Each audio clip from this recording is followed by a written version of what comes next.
बिस्मिल्लाहिर्रहमानिर्रहीम। Students, history subject 6 class Punjab text book board book हमारे सामने है। आज हम इसका पहला चैप्टर शुरू करने लगे हैं। हिस्ट्री का रेगुलर सब्जेक्ट शुरू करने से पहले हम ये जान लेते हैं कि हिस्ट्री बेसिकली है क्या है। अभी स्टूडेंट्स घबराने की ज़रूरत इसमें यूँ नहीं है, अपने जहन के ऊपर इसे सवार नहीं करना है, इसमें ये नहीं सोचना है कि हमें इस पर रट्टा लगाना पड़ेगा। लेकिन अगर हम डेली बेसिस पे, रेगुलर बेसिस पे इसे समझते रहेंगे, इसके बारे में पढ़ते रहेंगे, तो हमें हिस्ट्री बिल्कुल किस्से कहानियों की सी शक्ल लगेगी और हम अपने सवालों के अच्छे से जवाब दे पाएंगे और अपने पेपर के अंदर अच्छे नंबर भी गेन कर पाएंगे। अभी देखें, सबसे पहला सवाल जो आपकी और मेरे जहन के अंदर आना चाहिए वो ये कि हिस्ट्री की डेफिनेशन है क्या है। अच्छा स्टूडेंट, अगर हमारी फैमिली में या हमारे टीचर्स की तरफ से या हमारी सोसाइटी में कोई मेंबर हमसे ये सवाल कर लेता है कि भाई ये हिस्ट्री सब्जेक्ट आप क्यों पढ़ रहे हो, इसका मकसद क्या है, जो बात गुजर गई है वो गुजर गई, अब तो ऐसी मालूमात हासिल करो जो आने वाले टाइम में आपको ज़्यादा बेहतर और फ़ायदा दे सकें, तो इसका जवाब ये होता है कि हिस्ट्री बुनियादी तौर पे एक ऐसा मालूमात या ऐसा इल्म है या एक ऐसा सब्जेक्ट है जिसमें हम इंसान के गुजरे हुए वक्त के बारे में इंफॉर्मेशन हासिल करते हैं और उनमें से उन अच्छी बातों को, उन अच्छे तजर्बात को, उन अच्छे एक्सपेरिमेंट्स को या उन अच्छे नज़रियात को लेके आगे चलते हैं ताकि आने वाला फ्यूचर जो हमारा मुस्तकबिल है उसे हम बेहतर बना सकें। अगर हम रेगुलर बेसिस पे एक दूसरे के साथ जुड़े रहेंगे और रेगुलर बेसिस पे अल्लाह आपको भी सेहत और ज़िंदगी दे, मुझे भी सेहत और ज़िंदगी दे कि अगर रेगुलर वीडियोस में बनाता रहूं और आप इंटरेक्ट करते रहें, तो इंशाल्लाह मुझे उम्मीद है कि आपको ये हिस्ट्री का सब्जेक्ट, किस्से कहानियाँ, थोड़े गुजरे हुए टाइम के वाक़यात के बारे में ही लगेगा और इसे हम आसानी से याद कर पाएंगे। अच्छा, जो टेबल ऑफ कंटेंट है, जो चैप्टर नंबर 1 है, इसके अंदर हम देखते हैं इंसेंट सिविलाइजेशंस हैं। अच्छा, बुनियादी तौर पर ये जो इंसेंट सिविलाइजेशन है स्टूडेंट्स, ये दो लफ्ज़ों का मजमूआ है। इंसेंट का मतलब होता है कदीम, गुजरी हुई, पुराने टाइम की, जो वक्त जिनका गुजर चुका होता है। अच्छा, सिविलाइजेशन जो लफ्ज़ है जिसे हम तहजीब बोलते हैं, इसे समझना थोड़ा सा आसान है। अभी इसे आसानी के साथ समझने के लिए एक मैं छोटी सी मिसाल एक दूंगा कि देखें, मान लें कि किसी भाई ने अपने अपने किसी खेत के अंदर एक बाग लगाया है, कोई 2-3 पौधे अपनी ज़मीन के अंदर लगा दिए। लगाने के बाद क्या हुआ कि कुदरत ने उसे खुराक दी, कुदरत ने उसे सूरज की रोशनी दी, कुदरत ने उसे हवा मुयस्सर की और वो पौधे पानी, हवा और माहौल की निस्बत से तेज़ी से परवान चढ़ने लगे।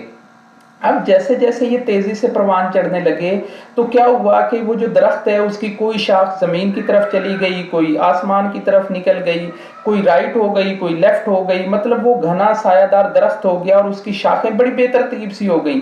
कुछ पत्ते आने वाले टाइम की वजह से सूख के गिर गए, नीचे वो झुंड बन गया, नीचे जगह रफ हो गई। अब एक दिन एक बंदा आता है, अपने हाथ में कुछ टूल लेता है और उन टूल की मदद से नीचे वाली जगह की सफाई करता है। जो इधर उधर की जो शाखें चली गई हैं, जो इधर उधर शाखें फैल गई हैं, जो ऊपर बेतरतीब हो गई हैं, उन सबको वो काट देता है, उनको साफ सुथरा कर देता है, उसकी शक्ल सूरत बना देता है। अब इस मिसाल को समझाने का सिर्फ मतलब ये है कि भाई ये जो उस बंदे ने आके उसका देख रेख की है, उसको संवारा है, उसे अच्छी शक्ल दी है, इसका कहने का मतलब ये है कि उसने सिविलाइजेशन की है, उसने उसे तहजीब किया, उसने उसे मुहज़्ज़ब किया है।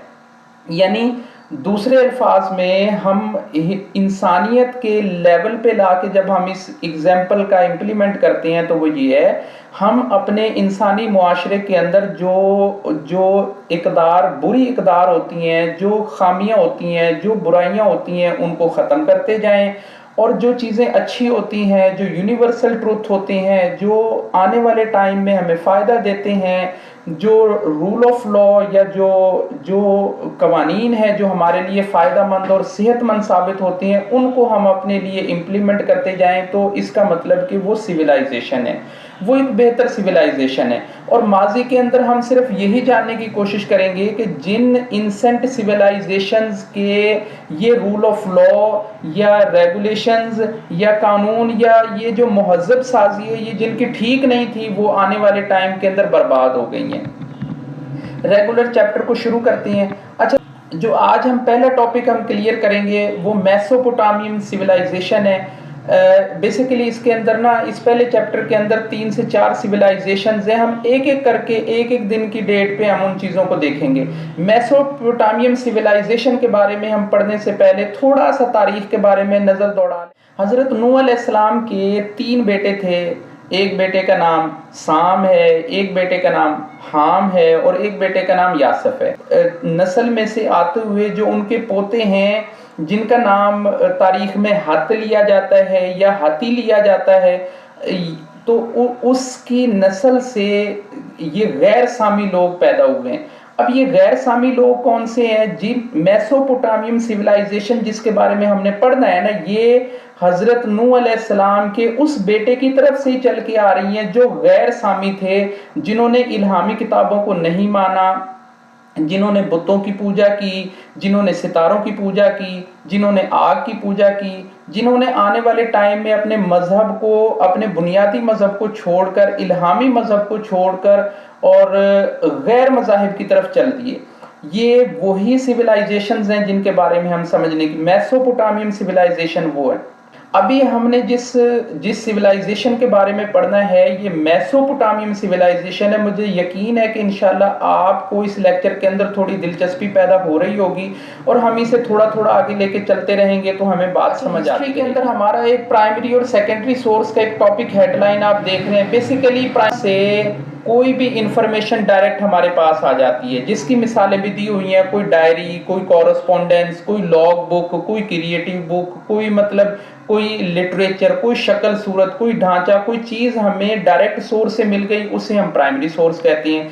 और सेकेंडरी सोर्स जैसा कि उसके मतलब से ही, उसके मीनिंग से ही पता चल जाता है। उसका मतलब ये है कि जो चीज़ हमें प्राइमरी सोर्स से मिली होती है, जो हिस्टोरियंस हमें एक्सप्लेन कर रहे होते हैं, जो हमें बाद में पढ़ने को मिली होती है, उसे हम सेकेंडरी सोर्स कहते हैं। जिनमें आप ये देख लें, टेक्स्ट बुक हैं, डिक्शनरीज हैं, इंसाइक्लोपीडिया हैं। Mesopotamian civilisation. अच्छा, अगर मैं इंग्लिश की प्रॉपर रीडिंग करता जाऊंगा तो ये वीडियो बड़ी लेंथी सी हो जाएगी। मेरी कोशिश होगी कि मैं साथ साथ कुछ अल्फाज को दोहराता जाऊं और कुछ एक्सप्लेन आपको साथ साथ करता जाऊं। बेसिकली मेसोपोटामियम जो है, जैसे ये आप मैप के अंदर देख पा रहे हैं, ये जो मैप है, ये जो थोड़ा डार्क कलर में हो गया है, ये बेसिकली 2 दरियाओं के अंदर एक जगह थी। जैसे हम मान लें कि हमारे दाएं और हमारे बाएं कोई नहरें बह रही हों और हम उनके बीच में रहते हों, तो हमें पानी की सहूलत होएगी, हमें खाने पीने की सहूलत होएगी, हमें हर किस्म के वसाइल का सामना बड़े आसानी से मिल जाएगा। अब होता ये था कि जो मेसोपोटामियंस हैं ये साउथ वेस्ट एशिया की तरफ से रहते थे। साउथ का मतलब शुमाल हो गया, वेस्ट का मतलब मगरिब हो गया, तो ये साउथ वेस्ट एशिया की तरफ रहते थे। और ये पहली इंसानी सिविलाइजेशन है जिसका तारीख में हमें जिक्र पढ़ने लिखने के तौर पे मिलता है। ये तकरीबन 4500 कबल मसीह पहले ये सिविलाइजेशन आबाद थी। अच्छा, इससे आगे जब हम देखते हैं तो मेसोपोटामियम बेसिकली इनकी हिस्ट्री कुछ यूं है कि 2 दरिया निकलते हैं जो तुर्की से होते हुए आते हैं और खलीज फारस में गिरते हैं। चूँकि उस ज़माने के अंदर ना, आप ये सोच लें कि आज से 25-30 साल पहले की बात नहीं हो रही है, आज से 7-8 हज़ार साल पहले की बात हो रही है, जब लोगों के पास वसाइल नहीं थे, जब लोगों के पास प्रायोरिटीज़ नहीं थी। तो उस वक्त लोग अपने मतलब पानी के बोरिंग नहीं थी, ये ट्यूबवेल नहीं थे या कुछ और वसाइल नहीं थे, तो उस वक्त लोग नहरों के करीब, दरियाओं के करीब और पानी के वसाइल के करीब रहना, अपने माल मवेशी को आबाद करना, पानी पिलाना और खाने पीने और फसलें लगाने के लिए ज़्यादा अहम समझते थे। अच्छा, the word Mesopotamia is the formed from the ancient word meso. इस मेसो का मतलब होता है मिडल, मतलब ऐसा किता, ऐसी सरजमीन, ऐसा जमीन का टुकड़ा जो दरमियान में हो 2 दरियाओं के, उसे हम मेसोपोटामिया कहते हैं। आज के ज़माने में इसे हम इराक मुल्क कहते हैं। और गुजरे हुए टाइम में जब हम 4500 BCE की बात करेंगे तो इसे हम मेसोपोटामिया कहेंगे। बेसिकली ये 2 दरिया थे जिन दरियाओं के दरमियान में ये इराक के अंदर ये जगह चल रही थी। एफरेट्स और टाइग्रिस रिवर्स थे। अच्छा, मेजोरिटी जो थी सिविलाइजेशन ऐसे इलाकों में ज़्यादा प्रॉस्पेरिटी के साथ, ज़्यादा खुशहाली के साथ, ज़्यादा अच्छी लाइफ के साथ और बेहतर तरीके से वक्त गुजार रही होती है, क्योंकि वहाँ पे फसलें, पानी मिल जाता है, फसलें अच्छी हो जाती हैं, बेहतर तरीके से इरिगेशन सिस्टम चल जाता है, पानी की बहुतायत होती है जिसकी वजह से हर तरफ सब्जा। यूँ समझ लें, अब तक के टॉपिक के अंदर जो पीछे हमने पढ़ा है मेसोपोटामिया, बेसिकली ये वर्ड निकला है मेसो से, और मेसो का मतलब होता है दरमियान, और दरमियान का मतलब है दो दरियाओं के दरमियान बसने वाली आबादी को मेसोपोटामिया कहते थे। ये लोग बड़े बड़े शहर इन्होंने बना लिए थे, अपनी आबादी बड़ी कर ली थी, अपने वहाँ पे फसलें लगा ली थी, और अपनी मजीद जो है वो बेहतरी की तरफ चल रहे थे। अच्छा स्टूडेंट, नेक्स्ट जो हेडिंग हम पढ़ने लगे हैं डेली लाइफ, एजुकेशन और गेम की है। अच्छा, डेली लाइफ में हम एक्सप्लेन करने से पहले थोड़ा ये समझ लें कि भाई डेली लाइफ बेसिकली जो मेसोपोटामिया के लोग थे वो दो तरह की कंडीशन के आबादियों में रह रहे थे। एक वो आबादी थी जो दरिया के बिल्कुल किनारे के ऊपर आबाद थी, जहाँ पे कुछ गीली जगह रहती थी, जहाँ पे नीचे कच्चा रहता था, जहाँ पे पानी की बहुतायत होती थी। तो ऐसे इलाकों के अंदर वो आम तौर पे जैसे हमने अपने गांव देहात के करीब वो जो झुंड वगैरह उगे हुए मिलते हैं, बड़ी बड़ी झाड़ियां उगी हुई मिलती हैं, या आप में से किसी दोस्त का, किसी बच्चे का गुजर हुआ हो किसी झील पे, किसी लेक पे, तो वहां पे बड़े बड़े वो परिंदे उनके अंदर घोंसला बना लेते हैं, तो वो अपने घर उससे बनाते थे ताकि उसकी सेफ्टी रहे। अच्छा, ऐसे लोग जो ड्राई एरिया में रहते थे उन्होंने मट्टी से ईंटें बनाई, ईंटों को खुश्क किया और खुश्क करने के बाद उनके घर बनाए। अमूमन तौर पे ये usually are the 2 storey houses होते थे, ये 2 मंजिला घर होते थे आमतौर पर। अच्छा, पहले वाले मंजिल के अंदर बच्चे रहते थे, इससे ऊपर वाली मंजिल के अंदर ये खाना भी खाते थे, स्लीपिंग थे, ईटिंग थी और सिटिंग थी। अगर मौसम कोई अच्छा हो जाए ना, was nicely would be eat on the roof, और अगर मौसम थोड़ा अच्छा हो जाए तो ये छत पे भी चले जाते थे। यानी मेसोपोटामिया के अंदर हमें ये देखने को मिलता है कि ये लोग प्रॉपर घरों की शक्ल में रहते थे, और ये जो तस्वीर आप सामने देख रहे हैं आपकी टेक्स्ट बुक के अंदर भी मौजूद है, इससे हमें ये चीज मिलती है कि देखिए इन्होंने प्रॉपर कॉलम बनाए हुए थे, प्रॉपर विंडो बनाई हुई थी, प्रॉपर तरीके से शक्लें, घरों की सी शक्लें बनाई हुई हैं, ये टेरेस टाइप एक चीज बनी हुई थी। नेक्स्ट जो टॉपिक है वो स्कूल के बारे में। देखें, स्कूल उस टाइम में हर बंदे के लिए अवेलेबल नहीं थे, जैसे आज के टाइम के अंदर हर बंदे की अप्रोच अच्छे स्कूल की नहीं है, बिल्कुल उसी तरह से आज से 7,000 8,000 साल पहले भी लोगों के पास स्कूल के वसाइल नहीं होते थे। सिर्फ अमीरों के बच्चे पढ़ते थे, अमीरों के बच्चों को किताबें अवेलेबल होती थी, अमीरों की फैमिलियां, जो किंग की फैमिलियां होती थी, जो उस वक्त के लैंडलॉर्ड होते थे, उनके बच्चे ही जाके किताबें पढ़ रहे होते थे, अपने एजुकेशन के ऊपर एक्सपेंस कर रहे होते थे। और वो बनते क्या थे, सॉरी, और वो बनते क्या थे, प्रीस्ट या स्क्राइब्स बनते थे। यानी या तो वो पादरी बनते थे या स्क्राइब्स बनते थे, लिखने वाले, तारीखदान, मौर्रख बनते थे। मतलब अब गेम की बात करते हैं तो ये लोग टॉप्स को, जंपिंग रॉप्स को, होप्स को, बोर्ड गेम्स को, इस तरह की छोटी छोटी मिनिएचर पीसेस, यानी छोटे छोटे जो टुकड़े होते थे फर्नीचर के, उनसे डॉल्स बना लिए, उनसे खेल बना लिए, खिलौने बना लिए, उस टाइप का ये चल रहा था। और जो नोबल्स थे वो इन्वॉल्व थे एडमिनिस्ट्रेशन के अंदर। नेक्स्ट हम देखते हैं कि ये स्टोरी टेलिंग भी इनके अंदर आती है। जैसे शाम के टाइम में हम आज से 15-20 साल पहले की बात करते हैं तो शाम को अक्सर कोई बाजारों के अंदर, घरों के अंदर किस्से कहानियां बयान की जाती थी। अगर हम मुगलिया तारीख का भी जिक्र करते हैं तो हमें अक्सर लाहौर के अंदर, दिल्ली के अंदर, पेशावर के अंदर किस्सा खानी बाजारों का नाम सुनने को मिलता है। आप में से अक्सर अगर गए हैं, विजिट किया है, तो उनका मकसद ये होता था कि वहां पे लोग बैठते थे, किस्से बयान करते थे, कहानियां बयान करते थे। अगर कोई बंदा किसी दूसरे इलाके का सफर करके आया तो उस इलाके के हाल अहवाल, उसकी आबो हवा, उसके हालात वाकयात के बारे में बयान करता रहता था। रीजन के बारे में मैंने आपको स्टार्ट में बता दिया कि ये गैर सामी लोग थे, यानी इनका जो अकीदा था वो तौहीद वाला अकीदा नहीं था। जब वो थे जिन्होंने पत्थरों की, जिन्होंने आग की, जिन्होंने मुख्तलिफ किस्म के, मतलब जो इनकी समझ में आया, जो इनके जहन में आया, जो इन्होंने सोचा, उसे इन्होंने अपना खुदा बना लिया। ये बड़े रिजिड किस्म के वर्शिप मोर देन गॉड्स, मतलब एक से ज्यादा खुदाओं को ये पूजा करते थे। और इन्होंने अपने लिए ना बाकायदा इबादतगाहें बनाई हुई थी, बिल्डिंग्स बनाई हुई थी जहां पे ये रहते थे।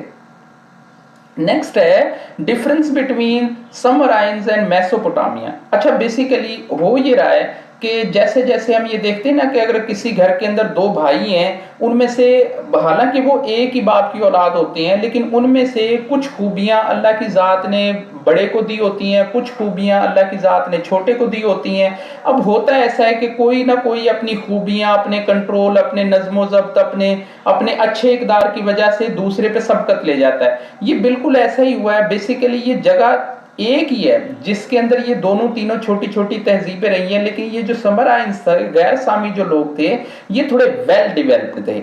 इनके अंदर बात को समझने की, हुनर को इस्तेमाल करने की, साइंस के बारे में इंफॉर्मेशन लेने की, इन्होंने उससे ज़्यादा बेहतर तरीके से इस्तेमाल किया। अब हम ये देखते हैं कि इनके दरमियान में बेसिक फ़र्क क्या था कि ये नंबर एक, इन्होंने जो समराइंस थे, इन्होंने राइटिंग निज़ाम अनाउंस किया, नंबर सिस्टम इन्होंने निकाला है, और पहला वहीकल इन्होंने, मतलब व्हील जो है, जो गोल पहिया है, वो पहला सन ड्राई ब्रिक्स हैं, सूरज की रोशनी से खुश्क होने वाली ईंटें इन्होंने बनाई हैं। इरिगेशन सिस्टम इन्होंने बनाया ताकि हम उस वक्त के लोग अपने फार्मिंग को, अपनी इरिगेशन को, अपने खुराक के मसाइल को कंट्रोल कर सकें। अच्छा, नेक्स्ट जो है द कोड ऑफ ह्यूमरापी। बेसिकली इससे पहले हमने अभी पढ़ा मेसोपोटामिया को, उसके बाद हमने थोड़ा सा जिक्र किया समराइज को, उसके बाद अब जो हम पढ़ रहे हैं ये बेसिकली बेबीलोनिया सिविलाइजेशन है, बाबुल की, जिसे हम उर्दू में पढ़ेंगे बाबुल की। अगर हम जैसे मौजूदा ज़माने के 7 अजायबे, इसी तरह से कदीम ज़माने के भी 7 अजायबे, जिनमें से एक आपने भी सुना होगा कि मौलिक बाबुल के मौलिक बागात, यानी उस वक्त के जो बाबुल सिविलाइजेशन थी, उस वक्त के एक बादशाह ने, जिसे हम अरबी में, उर्दू में बख्त नसर कहते हैं, इंग्लिश में भी अभी हम उसका नाम जिक्र पढ़ेंगे। जब उन्होंने मौलिक बागात बनाए, अपने लिए डैम बनाए, पानी का स्टोरेज किया। अच्छा, जो कोड ऑफ हम्मुराबी है, ये बेसिकली इन्होंने कोड ऑफ कंडक्ट बनाया। कोड का मतलब ऐसा नहीं कि इन्होंने कोई प्रोग्राम तैयार किया या कोई इन्होंने कोई कंप्यूटर का सॉफ्टवेयर जनरेट किया, नहीं, इन्होंने कोड बनाया। कोड का मतलब ये है कि कुछ कानून, कुछ रहने सहने के लिए कानून, कुछ सजा जजा के कानून, जिनके जरिए सोसाइटी में अमन अमान आ सके। The code of the first written record law in human history, यानी आप इसे ये कह सकते हैं कि इंसानी तारीख का ये पहला कोड ऑफ कंडक्ट था जिसे हमने पढ़ा है। ये आमतौर पर एक पिलर के ऊपर लिखा होता था। ये मुख्तलिफ शक्लें हैं उस टाइम की जिनको डीकोड किया गया है। अच्छा, नेक्स्ट जो हम ये पढ़ते हैं characteristics of Mesopotamia architect. Architect मतलब ये लोग घर कैसे बनाते थे, फसलें कैसे उगाते थे, रहते सहते के कैसे थे। तो वो जो खूबियां हैं, खसूसियात, और ये सवाल बड़ा अहम है। इसके बारे में आपने यूँ समझना है कि ये समझ के आप लोगों ने याद भी करना है, और इन फ्यूचर ये समझ लें कि ये एग्जाम का सवाल है और आपके 7-8 नंबर का सवाल है। अच्छा, होता ये था कि Mesopotamian house build on mud, bricks and reeds. अच्छा, ये जो रीड जो है लफ्ज़, ये होता है कच्चे वो जो झाड़ियाँ, वो जो घास फूस होती है ना, उसे रीड बोलती हैं। वो जो जंगलों में उग जाती हैं। या तो ये लोग खुश्क इलाकों में ईंटों के घरों में रहते थे, या ये गीले नमी के इलाकों में रीड्स के मकान बना के ऊपर वो मिट्टी डाल के रहते थे। इन्होंने वेटलैंड एरिया के अंदर रीड्स के, रिवर्स के करीब इन्होंने रीड हाउसेस बनाए हुए थे, और इन्होंने खुश्क इलाकों के अंदर अपने मड हाउसेस बनाए हुए थे।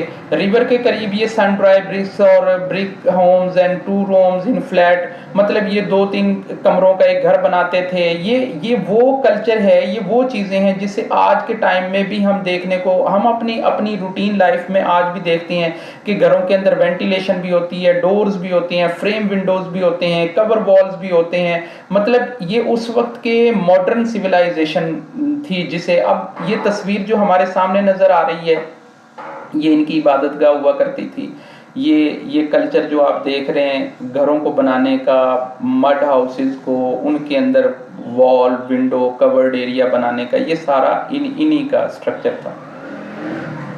नेक्स्ट ये है कि major trade and occupations of Mesopotamia civilisation. जो ट्रेड है, ट्रेड का मतलब लेन देन। अब उस वक्त ना डॉलर नहीं था, उस वक्त रुपया नहीं था, उस वक्त सादा सी बात है जो हमने अपने जहन में रखनी है कि भाई ट्रेड होता था, बार्टर सिस्टम से होता था।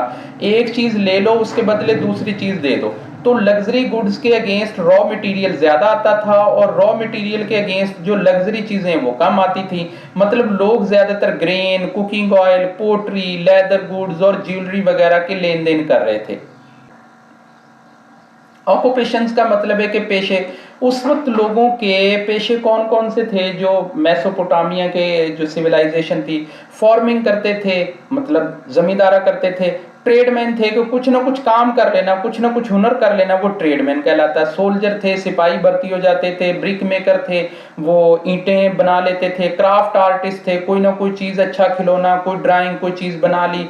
फिशरमैन थे, मछलियां पकड़ लेते थे क्योंकि दरियाओं के करीब ये लोग रहते थे। स्टोन क्रेवल्स थे, छोटे छोटे टुकड़ों से पत्थरों के कोई डिजाइन बना लेते थे। पोटर थे, बर्तन मट्टी के बना लेते थे। वेवर्स, ट्रांसपोर्टर्स, लेदर वर्क्स और कारपेंटर्स, मतलब ये छोटे छोटे काम थे जो उस वक्त के मेन ऑक्यूपेशन से जराए थे कि लोगों की आमदनी कहाँ से हासिल होती थी। सो स्टूडेंट्स, अभी जो हमने पढ़ा है वो एक सिविलाइजेशन हमने कंप्लीट की है, इंसेंट सिविलाइजेशन में, जिसे हम मेसोपोटामिया सिविलाइजेशन कहते हैं। इंशाल्लाह नेक्स्ट वीडियो में हम पढ़ेंगे इजिप्ट सिविलाइजेशन को। कोशिश ये कीजिएगा कि इसे एक दफ़ा रिवाइज कर लें, रीडिंग कर लें और जो मेन टॉपिक है उनको देखें, उनको समझने की कोशिश करें। अगर कोई चीज़ मुश्किल लगती है तो मैं इंशाल्लाह आपको व्हाट्सएप नंबर शेयर करूंगा जिस पे आप व्हाट्सएप के ज़रिए कोई चीज़ अगर इन्फॉर्मेशन में लेनी है तो वो आप सीखें। इसके साथ साथ मेरी कोशिश होगी कि मैं आप लोगों को ना हर टॉपिक से रिलेटेड कोई 10 से 15 MCQs तैयार कर दूं, ताकि पेपर के अंदर हम MCQs की भी तैयारी करें, ऑब्जेक्टिव टाइप की भी स्टडी करें और सब्जेक्टिव टाइप की भी करें। क्वेश्चंस मैं क्रिएट करूंगा, क्वेश्चन के आंसर हम रखेंगे, कुछ आप अपने गाइड बुक के अंदर देखेंगे, कुछ आपके जो टीचर्स हजरात हैं, जो टीचर हमें स्कूलों के अंदर पढ़ा रहे हैं वो गाइड करेंगे, कुछ हम गाइड करेंगे। हमारी कोशिश है कि इससे आपका सिलेबस कवर होता जाए। जज़ाकल्लाह।